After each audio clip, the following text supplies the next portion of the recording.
My husband wasn't in love with me. Still, he was gorgeous as hell and absurdly good at what he did in bed. So every night, I wrapped myself around him and talked him into changing outfits for whatever roleplay I was in the mood for. Then the comments appeared in front of my eyes. God, I'm so sick of this first wife. The guy works himself to death all day and still has to come home and indulge her weird little kink. No wonder he'd rather stay late at the office than come home. And she bought a whole damn closet of hot husband loungewear. He's a ruthless CEO who belongs in bespoke suits. Who the hell wears that suburban dad crap? All this woman does is bring him drinks, spend his money, and cling to him for sex. How is she supposed to compete with the actual female lead who's out there building a career? Relax. The male lead and female lead have been working late together every day lately. They're catching feelings. Once the first wife finds out, she'll go crazy, make a huge scene, get kicked out, and leave with nothing. I jolted so hard I shoved Ethan away right as he leaned in to kiss me. Then I scrambled to button my top all the way to the throat. Nope, no, we're not doing this tonight. Ethan froze, seeing me clutching my collar like my life depended on it. He frowned slightly, like he was trying to figure out what new stunt I was pulling now. His long fingers were still resting lightly on my calf. His palm was hot. The heat bled through my skin and made me shiver anyway. His eyes darkened, like he'd suddenly decided he understood what kind of game this was. Very calmly, he adjusted his gold-rimmed glasses and said in a low, serious voice, "This is a medical exam, ma'am. Please cooperate with your doctor." I stared at him. He was doing doctor tonight. A white coat, crisp and clean, buttoned up to the neck, a stethoscope looped around his hand, that lazy, detached look in his eyes. He looked so indecently decent it should have been illegal. I swallowed before I could stop myself. Normally I would have pounced on him already, but the comments were still burning holes in my brain, so I shut my eyes and forced the words out. I mean it. No games tonight. He took off his glasses, clearly confused. Why? I laughed awkwardly. You work so hard. You should rest. Those black eyes stayed on me for a long moment. Then he got up and walked toward the bathroom. The distance between us opened too fast, and my chest felt weirdly empty. He didn't even bother saying anything, so it was true. He really had gotten tired of me a long time ago. Good. If he stayed any longer, the whole vibe would have died. Why is the first wife acting weird tonight? Usually she'd be all over him by now. Seriously, what is her problem? She wants him, then she doesn't. She's exhausting. Shameless woman. She only forced him to marry her because she saved his mom once and milked it for all it was worth. If it weren't for her, the male and female leads would have been together forever ago. I stared at that last line until my whole body went cold. They weren't wrong. I had married Ethan because of that favor. His mother had collapsed on the sidewalk one day. I gave her first aid, stayed with her until the ambulance came, and got her to the hospital in time to save her life. Later, Ethan found me and asked what I wanted in return. I looked at that face, god tier, unfair, downright sinful, and blurted out, "I want to marry you." He had paused, actually stunned. Then he looked me over once, twice, and somehow, unbelievably, he agreed. I only found out later why. His mother had been pressuring him to get married, and she liked me, so he went along with it. I knew exactly what it was, an arranged, practical marriage. He didn't love me, and he made it clear that if I ever wanted out, I could leave. Now, was I marrying him to become a rich housewife? Fine. A little, but mostly I was obsessed with that face and that body. I'd been shallow since birth. I accepted this about myself. Then the man had the nerve to sleep in a separate room. He left early, came home late, and treated the house like a peace treaty. Meanwhile, I was pacing around in a tiny nightdress wondering if I was really about to drug my own husband out of desperation. Then one night I was scrolling an anonymous local forum and saw a post. My wife has taken incredible care of my mother. She doesn't want jewelry or designer bags. How should I thank her? Location, less than 0.1 miles away. My eyes nearly popped out. That meant the post had basically been written inside my own house. Obviously, it was Ethan. The top comment said, "A favor that big deserves a proper one-time thank you. Pay the debt in full so nobody owes anybody anything after." Ethan had replied with a single question mark. I spent half the night scrolling the comments under that post. The further I read, the hotter my face got. By the next morning, I was so worked up I'd practically given myself a fever. That evening, Ethan came home unusually early and was sitting on the couch with his tablet. I poured myself a glass of mint tea. Then I poured one for him too. He took it in silence, then suddenly smiled. "Do I look like I need help cooling off?" I blinked, about to explain. Then his gaze dropped, slowly, all the way down my pale lavender silk slip. His throat moved. When he spoke again, his voice was rougher. "Actually, maybe I do." The second he pulled me down onto the bed, my head went light. My last coherent thought was, bless the absolute degenerates of the internet. At last, I finally got to eat. After that, I became completely devoted to coaxing Ethan into trying new things. Not just the costumes in bed. I also spent his money on a whole mountain of hot husband core loungewear. On weekends, he'd occasionally wear it while cooking. One hand in his pocket, the other flipping a steak in the pan like some ridiculously expensive domestic fantasy. Like a man ripped out of a glossy comic panel. Exactly my type. And whenever he looked like that, I couldn't help dragging him onto the kitchen island and making a mess of him. By the time we were done, the steak was always stone cold. I honestly thought we'd keep living like that forever. I never expected him to have a destined female lead of his own. And me? Apparently I was just the soon-to-be discarded ex-wife. I didn't sleep at all that night. By morning, I had decided I was going to behave myself from now on. No more pushing. No more clinging. No more giving Ethan extra reasons to hate me. Because I definitely did not want to get kicked out with nothing. When I got up, Ethan was still home. His eyes landed on the dark circles under mine and his brows drew together. Didn't sleep well? Was it because last night we didn't? I nearly sprayed water across the room. No. I just woke up too early. That's all. Back when I'd been at my most desperate for him, I used to pout and tell him I couldn't sleep unless we did something first. I'd use that excuse to keep him up half the night for days. He didn't say anything else. He stood and headed toward the front door. "I've got a meeting tonight. I'll be late. Don't wait up." Yes. More alone time with the female lead. I'm screaming. This is the phase where they start falling for each other. Every look between them feels like foreplay. The first wife is definitely going to throw a fit when she hears he's working late again. If this had been before, I would have wrapped myself around him and complained with my mouth all pouty until he kissed me enough to make up for it. I would have made him promise to come home in uniform and compensate me properly. But now I needed to learn how to sleep by myself. So I forced out a bright, understanding smile. Okay, go on. You don't want to be late. Ethan stopped. Then he turned back and looked at me, something sharp and searching in his dark eyes. Jenna, are you in a bad mood today? I shook my head at once. No, I'm great. He pressed his lips together, unreadable. Then he looked at me one last time and left. Ethan came home very late that night. Half asleep, I felt something hard nudge against my waist. Hot breath brushed the side of my neck, once, then again. Jenna, my mouth opened on instinct. My legs wrapped around his waist before my brain had fully caught up. His lips were warm. I was already drifting when I suddenly snapped awake. Then I shoved him away. Ethan stopped moving. In the dark, I could barely make out his eyes, glinting faintly. There was something thick and heavy in them. I scrambled for an excuse. Sorry, you startled me. It's late. We should just sleep. He took a few slow breaths and got himself under control. Then he touched my hair lightly. Go back to sleep. I'm taking a shower. He got up and went into the bathroom in the other bedroom. He never came back. The next day, he didn't go to work. He sat on the couch reading documents. He was wearing the loungewear I bought him, a loose white t-shirt under a black knit cardigan. Relaxed, expensive, effortless. Usually I would have thrown myself into his lap and said, who let somebody's husband walk around this hot? But now the comments had told me he didn't even like these clothes. He only wore them because I'd bought them, and even then he was forcing it. So I looked away after one glance. Ethan stopped me as I walked past. Jenna, where did you put the costumes? I paused. Oh, I packed them up and threw them out. We were getting bored of them anyway. Getting bored of them? The air went still. Ethan stood and went into the bedroom. His voice, when it came, was colder than usual. Fine, do whatever you want. Thank God. The male lead finally doesn't have to grit his teeth and play along with this trashy little game. But why does he look kind of pissed instead of relieved? You're seeing things. He obviously feels lighter. Exactly. Once he starts liking the female lead, he's never touching the first wife again. For some reason, Ethan went back to the office that afternoon. I almost texted to ask if he'd be home for dinner, then I remembered the comments saying he'd already gone on a business trip with the female lead. So I deleted the message. When I scrolled up, my chat history with him was embarrassing. Baby, come home faster. I'm scared of the dark by myself. I want steak tonight. Make it for me, hee. Guess what kind of uniform we're doing tonight? Every time Ethan had answered with 1 or 2 words at most. Looking at it now, I was sure he must have been sick of me ages ago. A little later he texted me, business trip for a few days. I'll bring you a gift. I sent back a thank you sticker. Then I spent the next couple of days sorting through the bags and jewelry he'd bought me stacked together. It was a lot. If I sold some of it, I'd have a decent cushion. That helped. After I married Ethan, I went back to living rich. I'd always been lazy by nature, so the second I had the chance, I quit working. Still, my family's bankruptcy had taught me one thing: I could stop working, but I could never afford to stop saving. So over the years, I taught myself how to invest funds, futures, stocks. I'd made pretty good money. Even if Ethan really didn't give me a dime, I'd be able to live for a long time. The day Ethan's trip was supposed to end, the comments went wild. We're finally at the key turning point where the male and female leads level up emotionally. The female lead twists her ankle, the male lead brings her home, the first wife loses her mind and finally burns up his last bit of patience. She's about to get thrown out. I've been waiting for this. I shot upright, then I hurriedly moved the things I'd packed out of the house. Luckily, I'd rented a place in advance, so it wasn't too hard. Given how tactful I was being, Ethan couldn't possibly be that heartless, right? That night my phone lit up with a message from him. Where are you? Just 2 words, but somehow they still felt oppressive. I thought it over before replying. I'm away for a couple days. I'll be back soon. After that, I need to talk to you about something. He didn't answer. I sighed. It was better to ask for a divorce myself than wait to get thrown out. I tossed my phone aside, pulled on my sleep mask and tried to go back to sleep. A few seconds later the screen lit up again. A forum notification popped up. My wife seems to have a man on the side and she even took the clothes she bought for me to dress him in. How do I talk her into coming home? I got woken up by my ringtone. When I looked at the clock, it was already afternoon. I answered and a loud voice blasted through the speaker. Jenna. Your favorite disaster just landed back in the States. Dinner tonight, don't bail. I pulled the phone away from my ear. It was Mason Reed, my childhood friend. He'd been living overseas for years. We hadn't seen each other in forever. I was honestly surprised. When did you get back and why all of a sudden? He still sounded like the same unserious idiot. I came back just to see you. Aren't you touched? I rolled my eyes. This man had never once acted normal in his life. By the time I got ready and made it to the place he picked, it was already dark. I slapped at my neck and frowned. You know mosquitoes love me. Why the hell did you have to pick rooftop barbecue? Mason clasped his hands together dramatically. My bad, princess. I forgot. I swear I'll remember next time. Then he shoved a skewer into my hand. I heard this place is amazing. Try it. The summer night was muggy as hell. I was sweaty, itchy, and already covered in bites. After 2 bites of food, I set my chopsticks down. This is terrible. Mason clicked his tongue and pointed toward the parking lot below. No taste. Guys driving Bugattis come here. I looked where he pointed. The car was already gone. All I saw was a blur of black. For no reason at all, I thought of Ethan. He drove a Bugatti too. Shame, really. I never did get him to try anything with me in the car. Seeing me drift off, Mason snapped his fingers in front of my face. What's with you tonight? Your husband cheating on you? I choked. The hell are you talking about? We're fine. What do you actually want? I knew him too well. He never showed up for no reason. Sure enough, he grinned and held out his hand. Loan me some money. I'm starting a company. I stared at him. Wait, your family went broke too? He scowled. Don't curse me. I just want to prove to someone that I'm not some useless trust fund clown. I snorted. We bickered for a while, but I still lent him the money.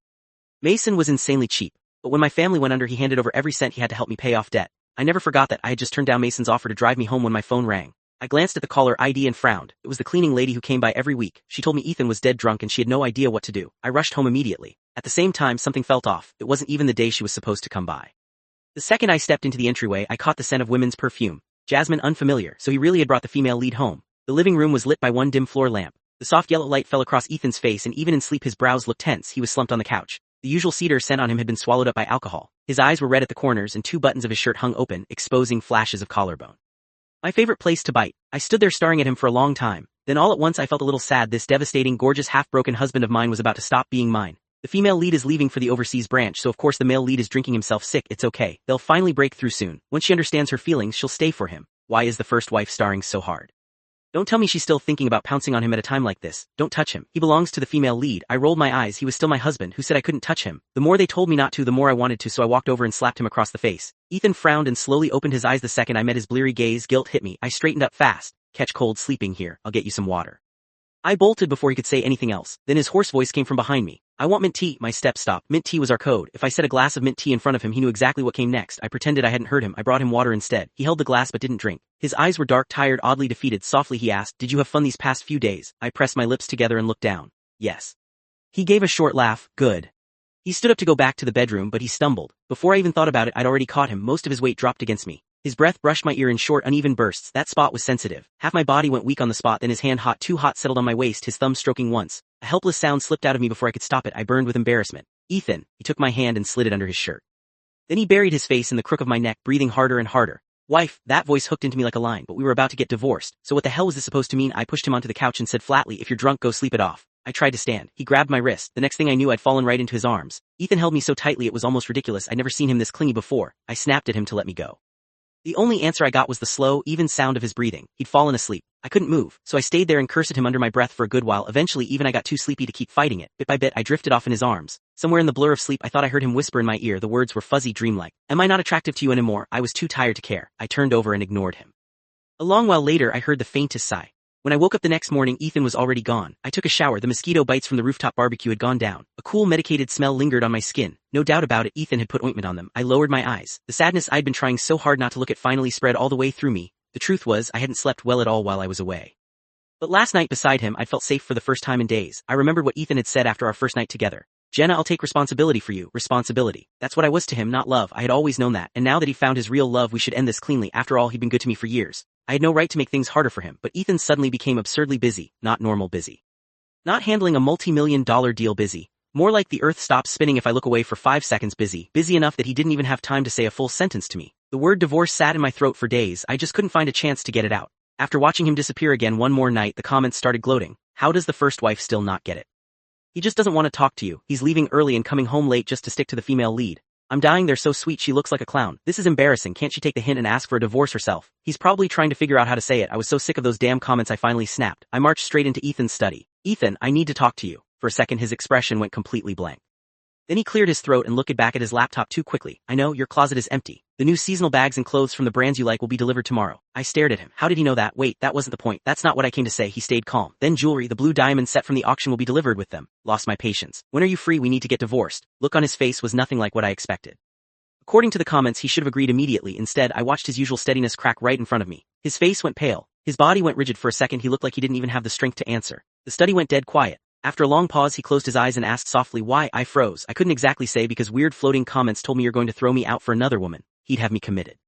But if I said it was all just imagination, that wasn't true either. The perfume in the house had been real. The way he'd been avoiding me had been real. I lowered my head and stared at my toes. "There's no reason. You said I could leave whenever I wanted." He was silent for a long time, then he said we'd talk about it after he got through this busy stretch. Ethan really was busy, just not with billion-dollar meetings. He was busy threatening the man he thought was seducing his wife. He met Mason at a coffee shop. They sat across from each other, both waiting for the other to speak first. Ethan sized him up in silence. Not taller than him, not better looking, and the bleached hair made him look like a walking bad decision. There was nothing about the guy that came close to Ethan, and yet Jenna wanted a divorce because of him. She had even sold off luxury goods to support his startup. Why, what the hell did he have that Ethan didn't? Violence simmered under Ethan's skin. His face, however, stayed perfectly calm. He pushed a blank check across the table. His tone was even. "Name a number. What does it take for you to leave, Jenna?" Mason leaned back with that same lazy grin. "Well, damn, big move. So that was you in the Bugatti the other night, huh? You followed us." It wasn't a question. Ethan curled one corner of his mouth. His eyes stayed cold. "Mr. Reed, from what I understand, your company has only just begun. I doubt you want all your hard work to collapse before it starts." Mason went blank for 2 seconds. Then he burst out laughing. "Are you threatening me?" He folded one leg over the other, easy as ever. "If you really looked into me, then you know Jenna and I go way back. You also know my family has money too." He shrugged. "Go ahead, try to ruin my startup. I'll make sure she sees exactly who you are. Once she's completely disappointed in you, I'll take her overseas with me and you'll never see her again." Bang. Ethan lost it. He grabbed Mason by the collar, fury surging in his eyes. "You dare." Mason's smile disappeared. "Instead of threatening me, maybe think about whether you did something to hurt her. She's been miserable lately." Ethan froze, then he let go. Mason watched him leave and muttered under his breath with a smirk, "Jenna, that's as much help as I can give you." Late that night, I saw another post from Ethan. "My wife wants to divorce me because of the guy outside." How do I win her back? I rubbed my eyes so hard I nearly hurt myself. The comments underneath were ruthless. Win her back? For what? Divorce her before New Year's and call it a day. Ethan replied, I can't, I'm not divorcing her. And he made me realize something. What if I'm the one at fault? I'm not good with words. I don't know how to make her happy. I'm boring if she got tired of me. That makes sense. If she wanted a little excitement outside once in a while, I can't even blame her. I just don't want her to leave me. The commenters were speechless. Was that a typo? No, seriously, what the hell did I just read? Even zombies would gag on a love brain this rot. There is no God in this thread. One person replied, then get on your knees, beg her not to divorce you, and promise you'll support both her and the side guy. Maybe that'll work. Ethan actually answered that one. Would that really work? The comments gave up on him completely. This has to be bait. No, he's just down catastrophically bad. Read his last post. My hands shook as I opened the previous one. My wife seems to have a man on the side, and she even took the clothes she bought for me to dress him in. How do I convince her to come home? Top comment, sir, are you starring in your own daytime soap? Me. What even was this? If not for the location tag less than 0.1 miles, I would have assumed it was some other lunatic. But Ethan was supposed to want me. Even if he mistakenly thought I had another man, he still shouldn't have sounded like this. Nothing about it made sense, so I decided to ask him myself, but when I knocked on his bedroom door there was no answer for a long time. Maybe he was asleep. I refreshed the comment section again. No new replies. Fine, he really was asleep. I'd ask tomorrow. But the next person to contact me wasn't Ethan. It was Claire Young, the woman the comments had called the female lead. Claire was Ethan's secretary. We had each other's numbers, but we'd never really spoken. I had no idea why she suddenly wanted to meet me. I went in nervous. Was this about Ethan? Before I could ask, she slid an elegant gift box across the table. Inside was a beautiful silk scarf that definitely hadn't been cheap. She smiled a little awkwardly. Shaw, I'm transferring to our overseas branch soon. I've wanted to give you something for a long time, but I never found the right chance. If I don't do it now, I don't know when I will. That sentence alone raised about 10 questions. I just stared at her. First, why was she leaving? Second, why was she giving me a gift? I gave up and asked directly. Claire was polished and sharp, the kind of woman who looked like she could run a room the second she walked into it. Her smile was open and clean. 3 years ago I joined Shaw Holdings as Mr. Shaw's secretary. I'm very grateful he gave me that opportunity. My resume wasn't especially impressive compared to everyone else applying. But Mr. Shaw told me if I wanted to thank anyone I should thank his wife. He said you were the one who made him choose me. Then I remembered. Back then, Ethan had brought me 2 resumes for final secretary candidates and casually asked which one I preferred. I'd understood exactly what he was really asking. Would I be bothered by him having a female secretary? I'd looked at both applications once and pointed to Claire without hesitation. He had seemed surprised. He asked why. I told him because she's better. She shouldn't lose the job over something stupid. After my family collapsed, I had to work to help pay off debt. I'd worked myself half to death chasing performance numbers. I'd endured all kinds of dirty looks. I'd drunk with clients until I got sick. I dodged more wandering hands than I cared to remember. And even when I clawed my way to the top of the rankings, people still whispered that I'd slept my way there. I knew exactly how much invisible garbage women had to survive in the workplace, especially if they wanted to move up. Claire had probably worked incredibly hard to get where she was. She didn't deserve to be cut because of some imaginary insecurity. And even if something had ever happened between her and Ethan, that would have meant Ethan gave her a reason to think she could approach him. Being a secretary wasn't a crime. If that day ever came, my solution wouldn't be punishing her. It would be divorcing him. When I told Ethan about what I'd gone through, he had quietly pulled me into his arms. He told me that under his management, he would judge people fairly. He had kept that promise. Claire got the overseas opportunity. Her career was about to rise even higher. Now she looked me straight in the eye and said with absolute sincerity, Mrs. Shaw, I've always wanted to thank you. I smiled too and answered just as seriously. You don't have to. I didn't do it only for you. I did it for myself too. Then the comments changed. All the old ones that had been mocking me disappeared. In their place came a new wave. I've been biting my tongue at those fake ass comments forever. Finally I can say something. I once said, the male lead and his wife actually seem really in love. Why are people forcing them apart? And got dog-piled for it. Exactly. The female lead is supposed to be a small town striver who clawed her way up on her own. Why would she give up an overseas executive track for a married man? That completely ruins her character. The author deleted every comment questioning it too. Locked the thread for years. Bad values are bad values and she didn't even want people saying so. Looks like the author finally wrote an alternate route. In this one the female lead doesn't get with the male lead. She takes the overseas position, absolutely kills it abroad and builds a legendary career. I was so stunned I almost forgot to breathe. Then I caught a few especially strange comments. This was my first book. I loved it the way a parent excuses her favorite child's every flaw, so I couldn't stand people criticizing it. But over the years, as my thinking changed, I finally learned to face its problems. Readers were right. Would a woman like Claire Young, who fought her way up from nowhere, really give up an international promotion for a man? My answer now is no. She wouldn't throw away any chance to grow. And she definitely wouldn't fall for a married man. As for Ethan Shaw, I originally wrote him as a man who felt only responsibility for Jenna Cole, no love. But recently I had a strange dream. In the dream I was inside his point of view. I could feel what he felt. When Jenna ran into his arms after work, his heart was full. When she started avoiding him, he panicked. When she asked for a divorce, he felt like his whole world had gone gray. When I woke up, I couldn't stop wondering. Outside the few lines I gave them on the page, had they somehow grown minds of their own? In Ethan's world, Jenna wasn't a flat, evil side character at all. She was an explosively lovable wife. As long as she stayed by his side, happiness flooded him. In that dream, Ethan truly loved Jenna. So I wrote this alternate route and left the ending open. Let the characters decide their own fate. Maybe that's the only way to properly finish the first story I ever wrote. I shot to my feet. Claire flinched. What's wrong? Sorry, I need to go confirm something. I hurried toward the door, then stopped and turned back. I waved hard at her. Go crush it overseas. Seriously, good luck. Claire blinked, then laughed and waved just as hard. I will. This time Ethan didn't avoid me. He sat on the couch waiting. On the coffee table in front of him lay a contract, my heart tight, divorce papers, but when I picked it up it wasn't that at all. It was a detailed business proposal for Mason's startup. I looked up in shock. Ethan's expression was calm, almost businesslike. I don't think we need to get divorced. I blinked. What? He started listing terms like he was in a boardroom negotiation. First, Mr. Reed's business is unstable. I can help him with financing, connections, whatever he needs. Second, I won't interfere in whatever's going on between the two of you. You don't need to feel guilty about that. Third, I cut him off and stared straight at him. You've said a lot. What exactly do you want from me? He paused. Then without thinking he answered, nothing. I don't need anything.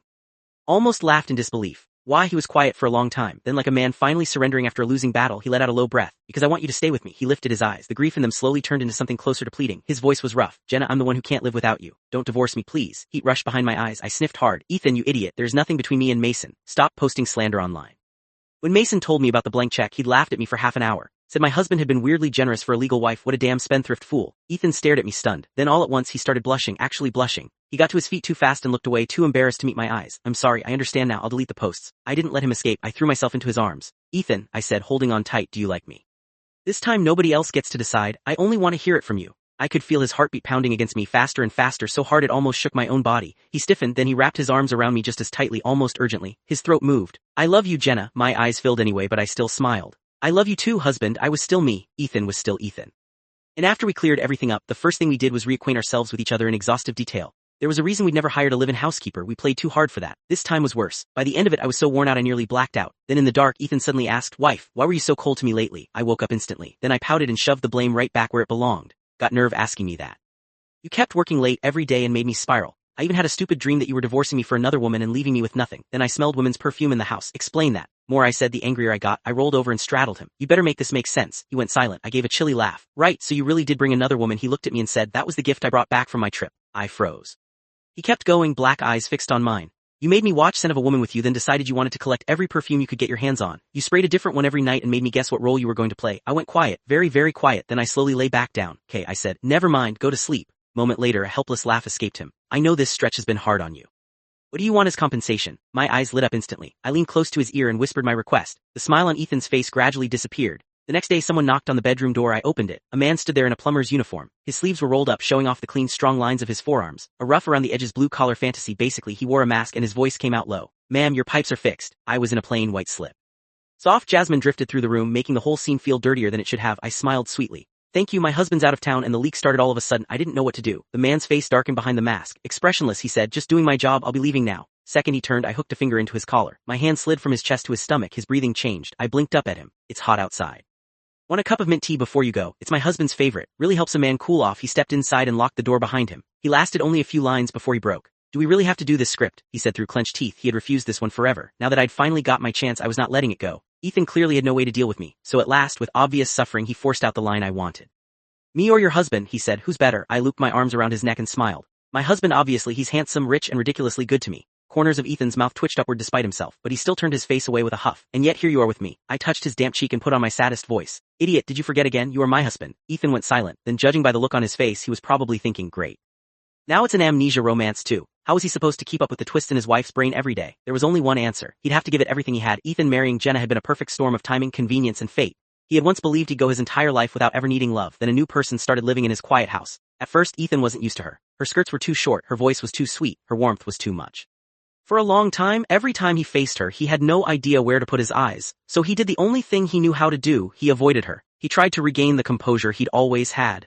What Ethan couldn't understand was the restless heat that kept rising in him. He had a vague sense it had something to do with Jenna.